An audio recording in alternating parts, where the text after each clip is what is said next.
सावन मास की कृष्ण पक्ष की चतुर्थी को गजानन संकष्टी चतुर्थी कहा जाता है, जो इस वर्ष 2 अगस्त 2026 रविवार को मनाई जा रही है।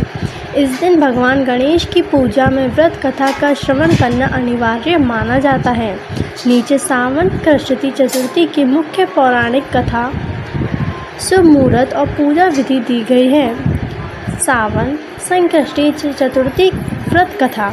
विष्णु जी के विवाह का प्रसंग।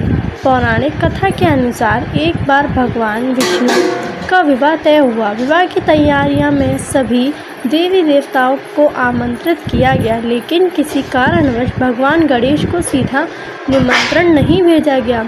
जब सभी देवती देवता बारात के रूप में एकत्रित हुए तो उन्होंने देखा कि गणेश जी वहाँ मौजूद नहीं हैं। देवताओं ने आपस में चर्चा की और निष्कर्ष निकाला कि यदि गणेश जी नहीं आ रहे तो कोई बात नहीं है, वैसे भी वह बहुत भोजन करते हैं और उनके आने जाने में समय भी अधिक लगता है। जब गणेश जी को इस बात का पता चला तो वे वहाँ पहुँचे। देवताओं ने उन्हें बारात में ले जाने के बजाय द्वारपाल बनाकर घर की रखवाली करने के लिए बैठा दिया। बारात प्रस्थान कर गई और गणेश जी द्वार पर अकेले बैठे गए। तभी वहां से देवर्षि नारद गुजरे। उन्होंने भगवान गणेश को द्वार पर अकेले बैठे देखा तो इसका कारण पूछा। गणेश जी ने दुखी होकर बताया कि भगवान विष्णु और अन्य देवताओं ने उनका अपमान किया है और उन्हें बारात में साथ नहीं ले गए। नारद जी ने गणेश जी को ढांढस बंधाया और एक उपाय सुझाया। उन्होंने कहा, आप अपनी मूषक सेना को आज्ञा दें कि वे बारात के मार्ग की भूमि को अंदर से खोखला कर दें। गणेश जी ने ऐसा ही किया। मूषक सेना ने बारात के आगे का पूरा रास्ता भीतर से खोद दिया। जैसे ही भगवान विष्णु की बारात उस मार्ग से गुजरी, देवताओं ने रथों से पहिए ज़मीन में धंस गए। लाख कोशिशों के बाद भी पहिए बाहर नहीं निकल पा रहे थे और उनके आरा टूटने लगा। बारात वहीं रुक गई और सभी देवता परेशान हो गए। तब नारद जी ने देवताओं से कहा कि यह संकट भगवान गणेश के अपमान के कारण आया है। यदि वह इस संकट से मुक्ति चाहते हैं तो उन्हें गणेश जी को पूरे आदर सत्कार के साथ वापस बुलाना होगा।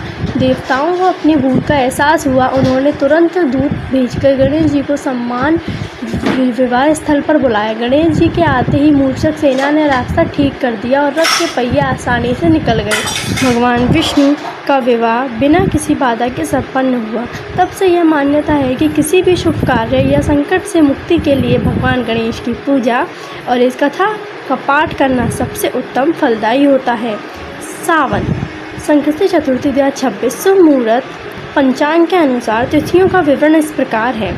चतुर्थी तिथि का आरंभ 1 अगस्त 2026 को रात 11:08। तिथि का समापन 2 अगस्त 2026 को रात 11:14 और व्रत की तारीख 2 अगस्त 2026 रविवार। पूजा के लिए सुबह जल्दी उठकर स्नान करें, साफ वस्त्र पहनें और हाथ में जल व अक्षत लेकर व्रत का संकल्प करें। मूर्ति स्थापना। पूजा स्थान पर पीला या लाल कपड़ा बिछाकर भगवान गणेश की प्रतिमा स्थापित करें। अभिषेक व श्रृंगार। गणेश जी को शुद्ध जल और चंदामृत से स्नान कराएं, फिर चंदन, सिंदूर और अक्षत का तिलक लगाएं। सामग्री पर अर्पित करें। गणेश जी को दुर्वा फूलों की माला और लाल फूल चढ़ाएं। भोग पप्पा को उनको प्रिय मोदक और लड्डू का भोग लगाएं। कथा व आरती। घी का दीपक जलाकर संकष्टी चतुर्थी की व्रत कथा पढ़ें और सुनें और अंत में गणेश जी की आरती करें। आपको यह कथा और व्रत के बारे में जानकारी अच्छी लगी हो तो लाइक करें, सब्सक्राइब करें, शेयर करें।